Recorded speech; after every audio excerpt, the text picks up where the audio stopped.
3, 2, 1. Professor Martin Green, it's great to have you back on the show again. Welcome back to the Get Home Show. Thanks, Simon. Great to be here. Really, really good to have you back. I know that you've been super busy recently, so I guess there's an awful lot to talk about. So let's start at the top. What's the view from kind of where you're sitting? What's the kind of the view about the COVID situation relevant to the social care world? Well, I think one of the things that's happening is that we're getting much more accustomed to working in a different way. And I think the initial crisis produced a different approach to how we worked, and that's starting to bed in a bit. But of course, there are some significant issues around reduction in occupancy and the fact that people are not moving into care homes, which is having some significant impacts on the funding of care homes.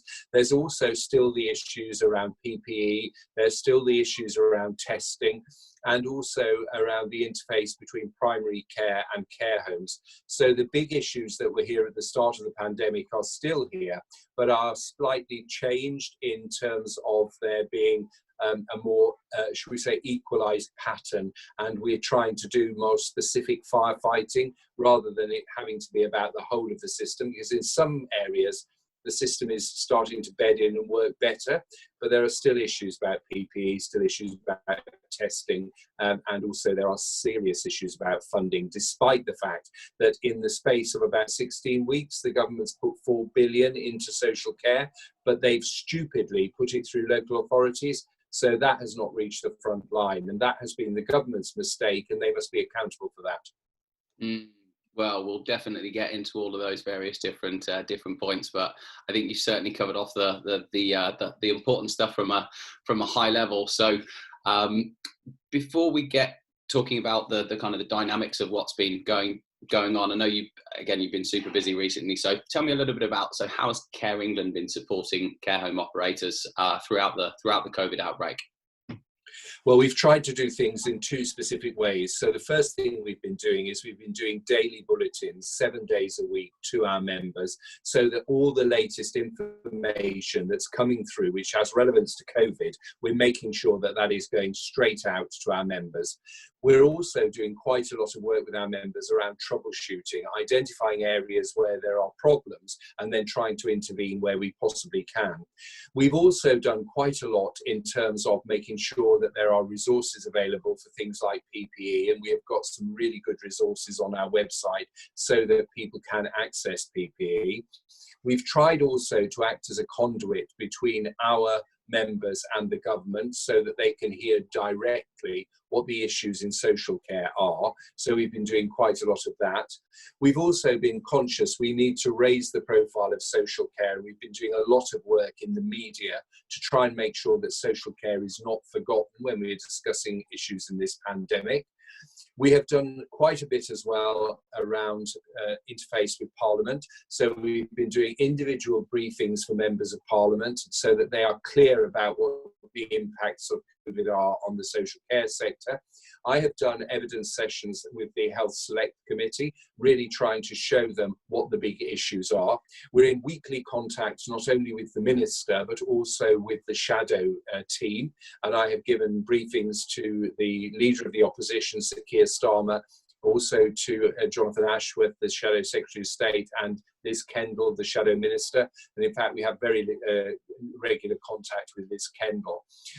We're also briefing Liberal Democrat members as well. So we're trying to make sure that the whole of Parliament really understands the issues in social care. And we're also trying to offer support where we can to our members on specific issues.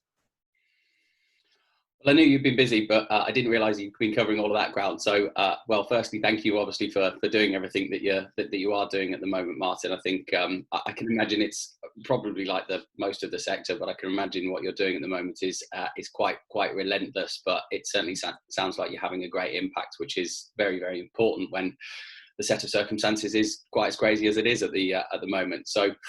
Thanks. One of the things that you mentioned there is around the government and the kind of opposition party, if you like. Now, what's been the response from the Labour Party so far, and your correspondence with Keir and his team?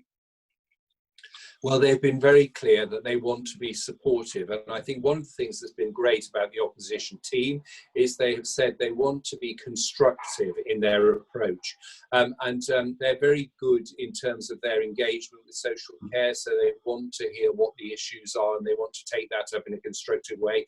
And I know that opposition members are having regular meetings with government ministers as well. So it's really been an opportunity for us all to be clear that we want to try and improve things, and there's been a lot of interest from the front bench and from the leader's office to make sure that social care is not forgotten.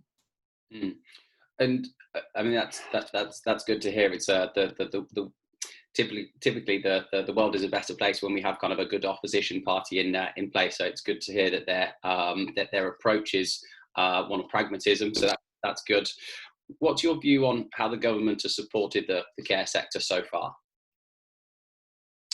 Well, I think the government has had really good intentions around supporting the care sector, but what has become apparent in this pandemic is that the government sometimes thinks that there is the capacity in its system to be able to deliver, and when you try and deliver, the system fails them. So I cannot criticise the intentions of government, but what I do find really annoying is the fact that a lot of those intentions have not become real for the social care sector. Where I think they've made their biggest mistake is the allocation of money to local authorities. Local authorities are a flawed mechanism to deliver money to the care sector. We have known that for years. And at the start of this pandemic, we made it absolutely clear that they should be putting money directly into care providers, not into local authorities. Now, the kickback came from government to say, well, it's really difficult to do that. Well, let me say, there were lots of things that were really difficult, but when you've got a 70-seat majority, you can push legislation through Parliament very easily. So they did it when they wanted to ease local authorities through their responsibilities of the Care Act. They were quite happy to push the Care Act easement through, and they got that through really quickly. So they could have easily put legislation through to get money directly to the care sector. They failed to do that, and they must be responsible for that. If that 4 billion, which has been put into local authorities, had gone into the front line of care, it would have not only transformed the position in relation to COVID-19, but it would have done a significant amount to stabilise the care sector and to build a foundation on which the reform agenda could be developed. But there was a decision not to do that, and that was very, very sad that they didn't take this opportunity. Why do you think that decision was made to almost use the local authorities as the distribution channel for the funding? Well, there is a history of using local authorities, and partly it's because it's a politician's tactic. The government says we've given the money, the local authority says you haven't given enough, and somewhere in the middle there's a care provider struggling to deliver services, and it is a political sleight of hand in a process of what might be described as a blame game. Well, people should realise that in a national crisis they need to put all that nonsense behind them. They need to think strategically about what they need to do to deliver an outcome, and they need to act accordingly. So using failed mechanisms or politically expedient mechanisms is not the way forward. Yeah, I mean, if it's not, ultimately, if the funds aren't reaching the front line, then it is an ineffective approach. I've spoken to plenty of operators who are in a set of circumstances where they feel that it's great that there is this fund of money that should be made available to them, but the actual bureaucratic process of being able to gain access to those funds is so long-winded and almost it's almost like a list of things, reasons why they shouldn't give you the money in the first place when it's been allocated to them, which seems somewhat backwards. No, exactly. And one of the things that's really become apparent in this pandemic is that we as taxpayers are spending billions of pounds on organisations whose only function seems to be to cause a problem or to develop a bureaucracy. And I hope that one of the learning points from this pandemic will be that we need to have a really clear view about what should be local, what should be national. And we also need to dissect what organisations are for and what the benefits they deliver are. And there are lots of organisations in this pandemic that have proven themselves to be pretty inadequate, and we need to have a thorough root and branch review of them. We need to look at what their purpose is. We need to look at what their competencies are, what the capacities they have are. But we also need to look at their cultures, because what's become apparent in this pandemic is a lot of the quangos and some of the departments of government do not have the culture of instant decision making. So when they're faced with a crisis, they flap around going through bureaucratic processes when actually what they need to do is make instant decisions, and they're completely incapable of doing that. And that raises a question for me about how we try and recalibrate that for the future. It's interesting that you bring up culture. You know, that's one of my favourite subjects, and for me, kind of part of the architecture for any culture is an organisation's purpose. And I think it seems like there is some kind of blurred lines, if you like, around these various different organisations and their purpose. Because if that isn't clear and there isn't a clear strategy that's linked to that purpose, then ultimately it's almost bound to be ineffective in some way, shape or form. There needs to be a real consistency and real clarity around why people are doing what they're doing and how they're doing it. And it just seems, again, I guess this is the challenge of the sector. We've been talking about reform for so long from a funding perspective. And I guess this is just really showing how creaky and ineffective the current system really is. No, I think that's exactly right. And one of the things I also think is interesting, that we as taxpayers are spending billions of pounds on these organisations, and lots of them, of course, aren't able to do their primary purpose. But when we've needed something like, you know, for example, the testing regime, they've had to go to Deloitte and spend a fortune in taxpayers' money getting Deloitte to organise that. Which raises the question for me, why on earth couldn't all these civil servants that are not able to do their primary purpose could be switched to doing that work? And I think some tough questions need to be asked. There are also lots of institutions that are not doing what they would normally do. And I want to know whether or not their staff have been furloughed. Because, you know, the bottom line is the taxpayers paying for them. So why should they be getting their 100% salaries when the rest of the world isn't? You know, there are lots of people who are furloughed and they're just having to live on the reduced amount of money. Yeah, definitely. There's probably an awful lot of people within kind of governmental departments that could lend a hand elsewhere, let's say, to drive kind of better efficiencies and things. So I'm sure that you would have seen the letter from James Bullion, the president at ADAS, to the Minister of State for Social Care, which talks about the quite considerable confusion around the infection control fund. We kind of touched on it briefly, the kind of how the funding's been distributed and things, but what's your feeling around the letter itself?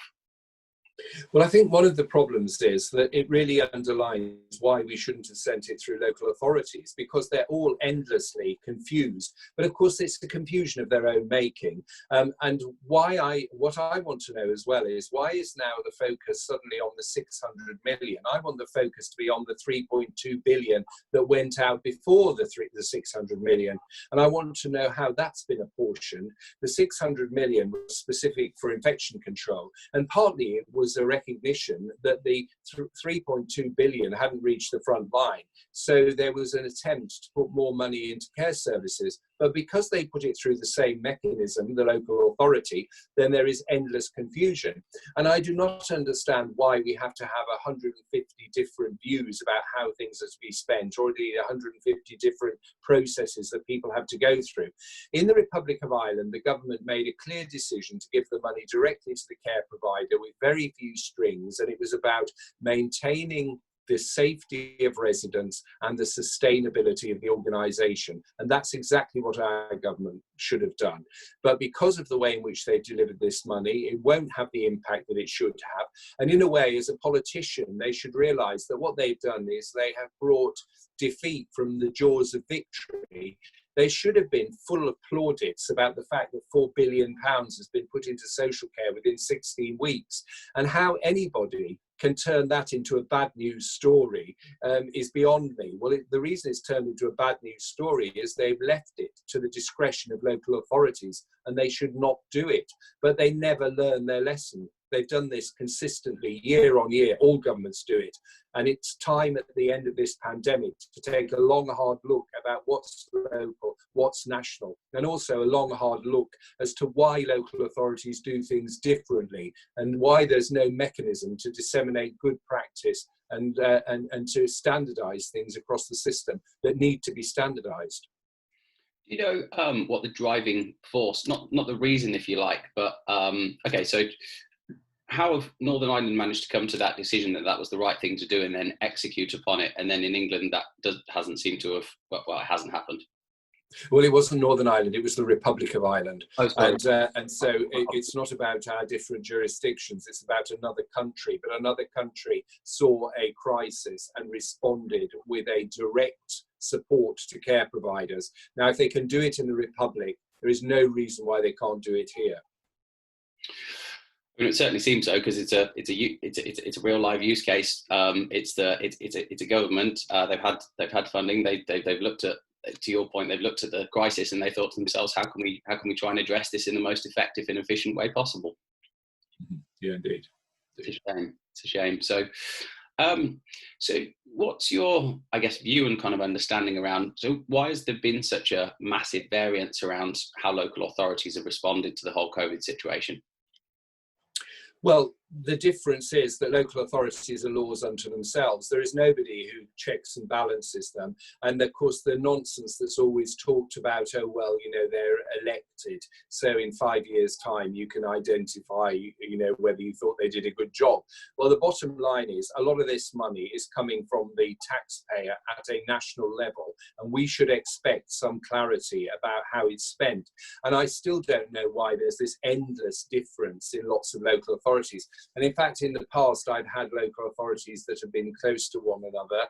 In my case, Lambeth, Southwark and Lewisham. And I called in the heads of the health and social care sector in another role I had. And I asked them why things were done differently, expecting them to tell me some really interesting things about demographics and, you know, citizen profile and all the things that you would expect would precipitate difference. And what they basically said to me, well, we've always done it that way. And there was no check and balance on how they did things. And I really think as well, there needs to be a regulation of local authorities. And certainly in relation to social care commissioning, it needs to be done by the regulator. Though I think at the end of this process, we need to have a root and branch reform of regulation, because I have to tell you, I don't think the CQC has bathed themselves in glory during this pandemic. They have kept their head down, and at the 11th hour, when they've realised they've been taking money from providers, they've come up with a framework. And I think that framework owes as much to backwatching as it does to maintaining the safety of residents. Do you think that that was kind of a piecemeal kind of knee-jerk reaction to the situation? I really do. And so, for example, one of the things I would have liked to have seen, I would have liked to have seen the regulator on the front foot about PPE. They should have been talking about that and saying, you know, we recognise there are big problems here. They should have been on the front foot about how you deal with the reduction of staffing if you have to have people self-isolating. They should have been talking about the financial stability of the sector, and they've been absolutely silent on it.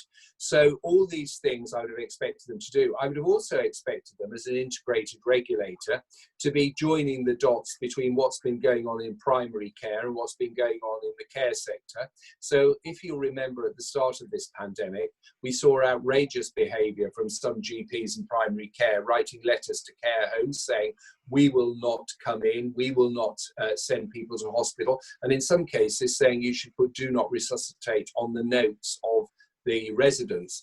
Now, I would have expected the regulator to have jumped all over that. Now, to give her due, the minister herself, Helen Whately, was absolutely swift in the approach she took to that, and she led from the front. And because of her leadership, that stopped. But what I want to know is, why was it left to the minister when there's supposed to be an independent regulator who should have been leading that agenda about the interface between health and social care? They should also have had a lot to say about the programme of removing people out of hospitals to create capacity, which I think was necessary at the start. But there was no guidance from the CQC about how that should be delivered, no understanding about the implications for other bits of the system. And what I say about about that is that they've completely ignored the fact that they're supposed to be an integrated regulator. And they've also ignored the fact that they're supposed to lead the agenda rather than hunker down and hope that it'll all pass over and they'll be as little involved as possible. Well, yeah, it seems strange, doesn't it? I think the fact that they went quiet and the fact that they thought that that was somehow how acceptable and somehow kind of not fair, reasonable, kind of just a good thing to do in this set of circumstances, I think isn't great. And I hadn't thought about the kind of their role in the kind of connective tissue between the health and social care world. But you are absolutely right. So yeah, more room for improvement, let's say. No, I think that's right. And it's interesting to me as well that, you know, for example, the primary care regulator and also the hospitals regulator, the two predecessors of the current post holders used to come into contact with us quite regularly to ask our views and opinions on various things. I don't even know who the primary care regulator or indeed the hospital regulator is. And they now have sat themselves in silos. The chief executive has been nearly invisible in all this. The chief inspector has been a bit more visible, but not much. And there is a lot to do there to rebuild confidence in the regulator. And I think they're going to have to work very hard to do that. Particularly as well, that they've been taking our money, you know, from care providers for a service they haven't been delivering, and there needs to be some questions asked about why they didn't suspend payments. Also, what were those regulators and those inspectors doing when they weren't doing inspection activity? You know, I'd really like to know what they were doing, whether or not anybody was furloughed from that organisation, and if they weren't, they should put in the public domain exactly what they were doing, because we were paying for it, but we weren't seeing any evidence of anything that was being delivered. Am I the only one that thinks there might be some type of Freedom of Information Act partaken at that point to go and understand exactly what has happened there? Because that does seem questionable, to say the least. Yeah, I think, and all these things need to come out in the public inquiry. But I also think as this pandemic abates a bit and we start to look at the lessons learned, one of the lessons for me are about all these quangos, their ability to deliver, and also what exactly they are delivering, because it's been clear to me that some of them have left the field and they haven't actually been missed. So the next question is, what's their purpose? Why are we paying for them? And also, what did they do during a crisis? Yeah, definitely. Those are definitely some big questions to ask, and it will be important to see how this is all uncovered over time, of course, which it inevitably will. Yeah, it will. So, what trends and insights have you seen? So you talked about let me start again. So what trends and insights can you see around how care organisations have responded to the set of circumstances that have been kind of most heartening, I guess? Well, the first thing I want to say is what this pandemic has showed is absolutely how fantastic care staff are, and also how incredibly professional, and also how many skills they have. And it's really interesting. Things that they were told that they couldn't possibly do because they weren't skilled workers and somebody had to come along from the NHS to do them. When the NHS withdrew, our colleagues stepped up and delivered a whole raft of things that had previously been delivered by much more recognised staff. And I think one of the things we need to do after this pandemic is look at what we did and really put that as a platform for saying our colleagues are true professionals and they need the training and competencies frameworks surrounding that. They need to be regarded and respected in the same way that NHS staff are, and they also need to be rewarded and paid on a much higher level. And that will require a lot more money going to care providers to establish that. But I think they have really proven that they are committed and also that they're highly skilled. I think one of the things that's also happened is the care sector has really shown itself totally the opposite of what a lot of the quangos have been. They've been really nimble and able to deal with the changing times very quickly. I think one of the other things that I think we shouldn't also underestimate is the emotional drain on staff of having to support people, particularly people at end of life, but also having to support families who weren't able to be with their loved ones. So I think the emotional challenges around caring have also been brought to the fore in this pandemic. So I think there are lots of learning points that we will hopefully pick up when things get back more to normal. Yeah, I think that whole emotional and mental well-being thing is such an important part of this, and people will probably have heard of me talk about this in a couple of different conversations that I've had. But in my mind, there's going to be three big costs to the COVID situation. There's the obvious human cost, which is of course absolutely devastating. There's going to be there is the economic cost of all of this, because the world can't kind of grind to a halt and not have some implications.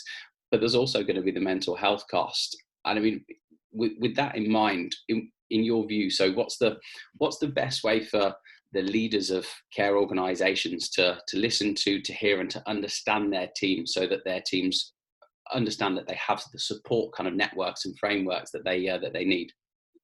Well, I think what I want to say is that a lot of leaders are doing that and have been doing that long before COVID.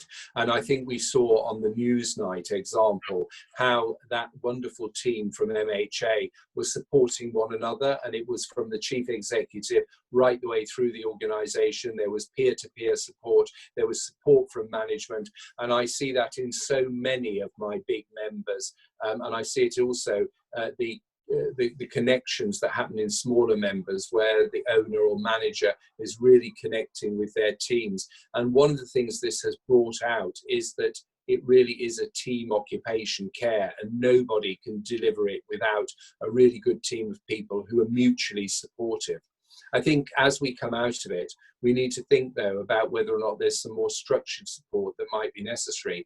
And what I want to see is what they do with NHS staff, because I would like the same process to be mirrored in social care and paid for by government.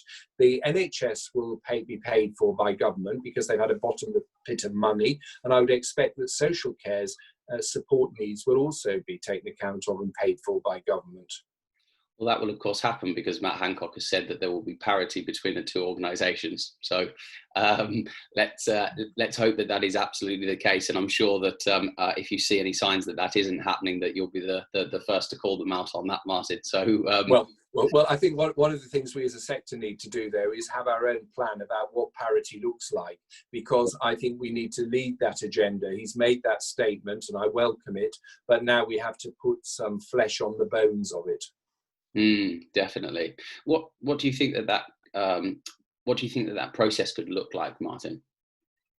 Well, I think it could look around the issues around staffing, around training, around funding, around support between different bits of the system. So, for example, the NHS, how it supports care services. I think it can also be about public perception. So I think the government need to embark on a really large campaign to get people to understand the interdependence between health and social care and what social care does. Part of that will rely on the government having a long-term funding strategy for social care and engaging citizens with what they have to pay and what the government will pay for.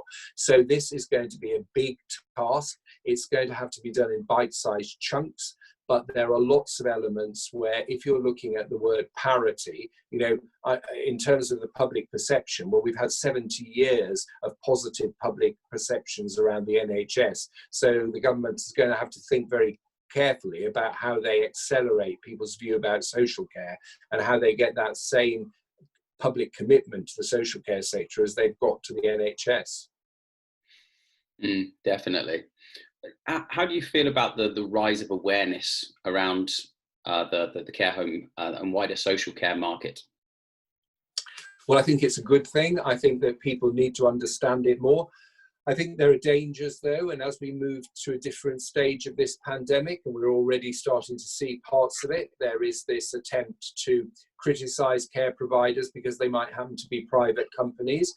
There is a real problem in this country generally about the way in which success is seen as a dirty word. And what people need to know is, as we come out of this pandemic, this economy is going to need inward investment. And if we create an environment where inward investment is seen as negative, or people snipe at investors, they will invest their money in other places. They will go to Germany, they will go to France, they will go to the Far East. They will go to places where people are not going to sneer at them because they put their money in. The other thing that I'm really irritated by is the way in which there's a perception that care home owners are all sitting on private islands making a fortune out of care. But what people need to know, that some of the investment in care services comes through things like pension funds, etc. So, you know, if you want to have an impoverished older population in the British Isles, then snipe at investors because they'll invest in other places. So I do think there has to be also an issue about how we lead that agenda, and recognise that profit is a good thing, because profit is the thing that delivers the money to government that allows them to do things like the furlough scheme, allows them to do things like pay for the NHS, allows them to deliver free education for all. Those are the things that are brought about by entrepreneurs who make money, and a lot of it goes to the government. I think that's a very important point. I don't think there's anyone that will be watching this show that will not connect with that particular message. The government ultimately spends a lot of time distributing the money that is made through businesses, and the money that's made through businesses comes from profit. So if the businesses aren't making a profit, then that money ultimately can't be redistributed to pay for all of the national services, just all of the great stuff that we have in this fantastic country that we live in.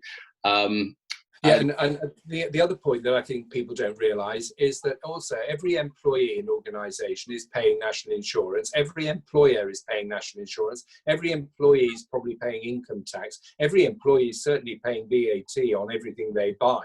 So these are other areas where creating employment is distributing money against the economy. And what people do is they sneer about whether or not one company has paid this amount of tax or that amount of tax. But behind the actual tax bill lies a huge amount of money that goes into the exchequer just by the activity of running a business. Massive. I mean, the economy is made up of transactions, and by virtue of employment, by virtue of some type of sale, by virtue of any type of transaction, ultimately that's all contributing positively towards, again, all of the great services that the government are able to provide and that keep the country afloat. So yeah, it's unfortunate that there is a disconnecting understanding around that particular point, for sure. Indeed. How do you think the care sector will need to rebuild trust with members of the public, having had the media perception of the media perception of the care sector has, a lot of it's been great, but some of it's not been so good. And now there's this confidence issue around the social care world being, unfortunately, being seen to be a dangerous place. Yeah, I get. So how do we, as a sector, how do we need to rebuild that trust with the public? Well, I think one of the things we do is we start in local areas with local people who've had good experiences. What was really interesting for me, during this pandemic, I've done 2 phone-ins, and they've been 45 minutes, one on BBC Radio 4, one on BBC Radio 5 Live. And they've been focused on care homes. And what's been so brilliant is that every single caller had a personal experience, and there was not one single caller that said negative things about the care sector. They were talking about the commitment of the staff. They were talking about how supported they were as relatives, particularly in the lockdown process. They talked about the ingenuity of care providers, making sure that they were still able to be in contact with the people they loved, even though they couldn't be in physical contact with them. And these were really good news stories. I think also we need to remind ourselves that there are lots of people who've been in care services and been through the COVID-19 pandemic, come out the other side. I thought it was brilliant that on the Newsnight presentation with MHA, at the end of it, there were a montage of people who were living in those services who had recovered from COVID-19. Now, it wouldn't have happened if there hadn't been the support of the care provider. And I think one of the challenges there is that one of the things the government has not done is given us the statistics of the numbers of people who have got over COVID-19. So this has created a very negative view generally. Now, in other countries, they give us the number of positive tests, they give us the number of deaths, and they give us the number of recoveries. And I don't know why our government hasn't done that. But I think we have to start at that local level. There have to be some national things, and people like Care England will be obviously doing what we can to rebuild that sort of trust in people. And I think we just have to realise that it will not be a short process. It will probably take 18 to 24 months to get us back to where we would like to be.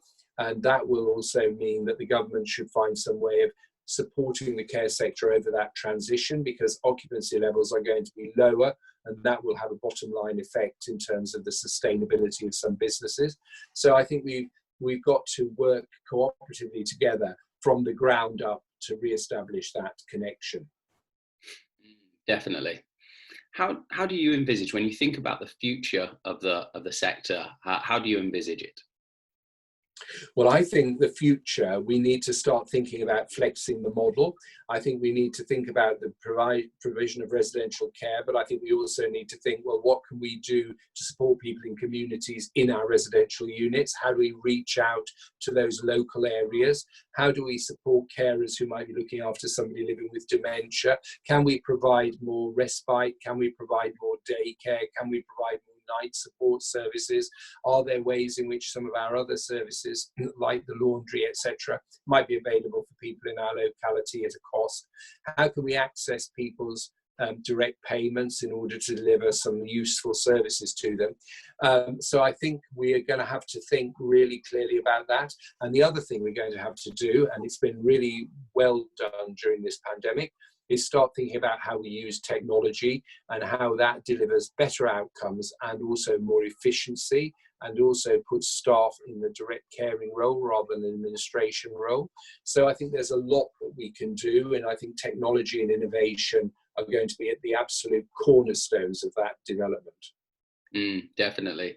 It's been great to hear about operators thinking outside of the box and taking different approaches to how to deal with the COVID situation, whether that be from a technological innovation perspective or from an innovation perspective around resident and family member interaction, making sure that they are able to. I've seen stories about drive-through visits and people building summer houses with. The room is kind of has almost like a perspex partition, so that although people can't interact with each other physically and kind of give each other a hug, at least they can sit and chat and to be able to catch up, which obviously will go a huge way to support people from a loneliness and from an isolation perspective, which at the moment, of course, is such an important factor in all of this. No, it's absolutely. And I think the creativity has been amazing. And I loved the drive-through visits, and I love the way in which people have developed gazebos in gardens, etc. There was a great one in Norfolk of a care home that did a drive-through disco and music event, and that was brilliant. And so we've really seen some creativity in the sector. And there was a very nice example I saw where a lady was speaking to me on a video link. And she had a husband living in a care home who was living with advanced dementia. And she used to go and see him every day. And obviously that wasn't possible. And she said it was really interesting because her husband didn't connect very well with the new technology. But she said what happened was the care home staff didn't say to her, he can't connect with technology. Every single day, they still had the session where she was connecting with him. And she said for about 10 days, nothing happened. And then finally, one day, he lifted up his hand and he put it on her face on the screen.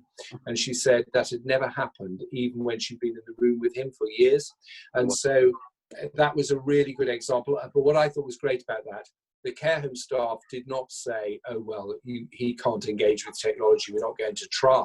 They absolutely gave their commitment to her that they were going to keep her connected and let her see how her husband was. And she was so appreciative of that. And again, you know, when we see how many people living in care homes might have members of families who live overseas or live in very different and distant locations, this will be a way in which we can keep people connected in the future. Yeah, absolutely. And what a beautiful moment as well. So it's great that those types of stories are being shared to be able to inspire other people as well to think outside the box and think about how to connect people, most importantly. So I can imagine this would probably maybe make up part of this, the answer to this question. But what do you think what are the things that operators need to stay focused on? Well, I think they need to stay focused on making sure that they're doing all they can to have a positive experience in a crisis. And also they need to keep their connection with their relatives, with local communities. They need to also support their staff through really challenging time. And I've been really impressed by the way in which most operators have done that. And as we start to come out of this, they have to be mindful of the dangers of a second spike. So it might be very seductive for people, and they will get pressure as well on families wanting to ease the lockdown too early or wanting to engage too early. And I think we should be really, really conscious that we do not want a second spike. So I'm sure care providers will be cognizant of that when they're developing their approach to, for example, re-establishing visiting. And again, that's another area where it would have been really helpful if there had been some protocols from people like Public Health England on that.